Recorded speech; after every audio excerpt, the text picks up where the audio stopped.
সারা জীবন ফোয়ারে নসি নিলাম তোমারে।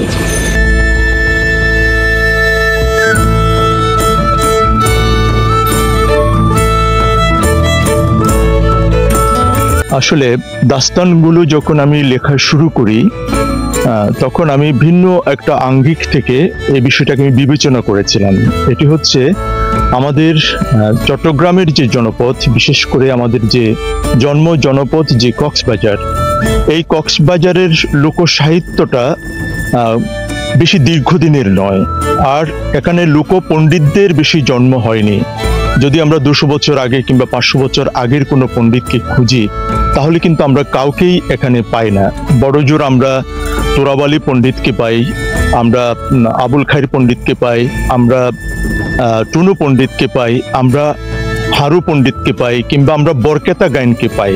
এটা কিন্তু 200 বছরের ঊর্ধ্ব নয় কেউ, কিন্তু তাদের কোনো কথামালা, বাণী কিংবা প্রবাদ প্রবচন জনসমাজে অতটা প্রচলিত নয়, যেগুলো একেবারে মানুষের অন্তর্গত সত্যকে চিত্রায়িত করে। এভাবে আমরা পাইনি, কিন্তু তাদের অনেক গীত আছে, হলা আছে, তাদের অনেক ভাইটেল্যা গীত আছে, এই জাতীয় বিষয়গুলো তাদের আছে। যে সারা জীবন ফোয়ারে নসি নিলাম তোয়ারে, যে চায়ের দোকান হয়তো আড্ডা হচ্ছে, একজন লোকপণ্ডিতকে প্রশ্ন করা হলো জীবনের অনিবার্য সত্যকে বুঝিয়ে, যে পণ্ডিত সাহেব আমি কি করব? তখন হয়তো পণ্ডিত সাহেব বলেন যে সারা জীবন ফোয়ারে নসি নিলাম তোমারে। আসলে আমাদের ভেতরের যে সত্য আছে, আমরা হয়তো স্রষ্টাকে খুঁজে বেড়াচ্ছি, আল্লাহকে খুঁজে বেড়াচ্ছি, ঈশ্বরকে আমরা খুঁজে বেড়াচ্ছি, কিন্তু কতটা খুঁজে পেয়েছি? বা আমার যে ভালোবাসার মানুষটি আছে, যার জন্য আমি জীবনকে উৎসর্গ করেছি, সে কতটাই বা আমার হলো, আমি কতটাই বা তাকে উদ্ধার করতে পারলাম?